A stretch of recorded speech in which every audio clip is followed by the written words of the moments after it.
Planning for second baby, बहुत सारा doubts आता है जब भी हम सेकेंड बच्चे की प्लान करते हैं, क्योंकि फर्स्ट बच्चा होके कब प्लान कर सकते हैं, क्या सेकेंड बेबी साथ प्लान करना सही है कि नहीं, ये समय सही है कि नहीं, क्या क्या चीज़ का ध्यान रखना चाहिए, ऐसे बहुत सारे डाउट्स के क्वेश्चन जो भी है उसको हम इस वीडियो के दौरान क्लियर करते हैं।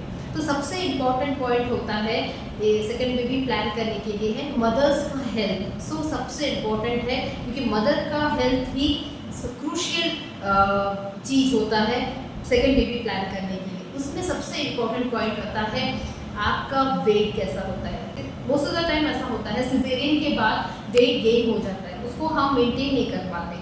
तो हमारा BMI को हमें चेक करना बहुत इंपॉर्टेंट है। हमारे हाइट के अनुसार हमारा वेट को मेंटेन करके लाने के बाद हमारा सेकेंड बेबी के बारे में प्लान करना is the best option. Second बहुत इंपॉर्टेंट पॉइंट है वो है हमारा मेडिकल कंडीशन। बहुत समय में ऐसा होता है कि बहुत सारे लोगों को प्रेगनेंसी के द्वारा गेस्टेशनल डायबिटीज़ हो जाता है, या BP बहुत रेज्ड रहता है, सांस लेने में दिक्कत होने की वजह से अस्थमैटिक हो रहे हैं, ये थायराइड के मेडिसिन लेते हैं। ये सारी चीज़ गायनेकोलॉजिस्ट से कंसल्ट करने के बाद अगर कंट्रोल्ड है तो आप सेकेंड बेबी के लिए प्लान कर सकते हैं।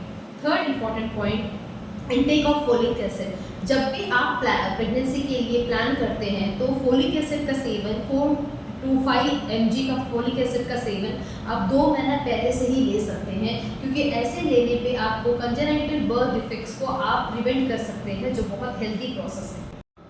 तो नेक्स्ट जो लास्ट इंपॉर्टेंट क्वेश्चन आते हैं वो है व्हेन का मतलब है कि कौन सा गैपिंग, कब पैदा करना है बच्चा, और दूसरी बात है कौन सा एज में। तो नेक्स्ट कब पैदा कर सकते हैं बच्चे, वो जो गैपिंग होना चाहिए वो है 2 इयर्स के गैप में। तो पहला बच्चा होके 2 इयर्स के बाद आप सेकेंड बच्चे के लिए प्लान कर सकते हैं। और एज की जब हम बात करते हैं तो एज का बेस्ट ऑप्शन है आपके पास 25 ईयर्स टू 35। अगर आप 35 ईयर्स के बाद प्लान करते हैं तो क्या प्रॉब्लम हो सकता है, हर मदर में प्रॉब्लम होना ज़रूरी नहीं है, पर कभी कभी क्रोमोसोमल डिफेक्ट होने की वजह से कुछ बच्चे डिफेक्टिव होते हैं, बट ये सभी मदर्स में या सभी प्रेगनेंसी में होता है, ऐसा कॉमन भी नहीं है।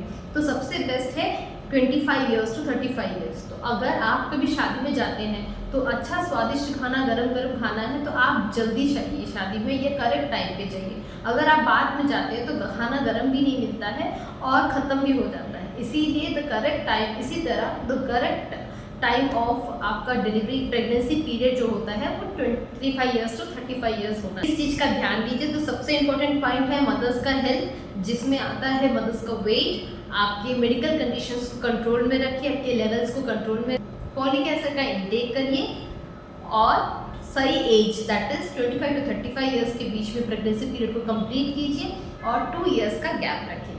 Stay happy and stay healthy.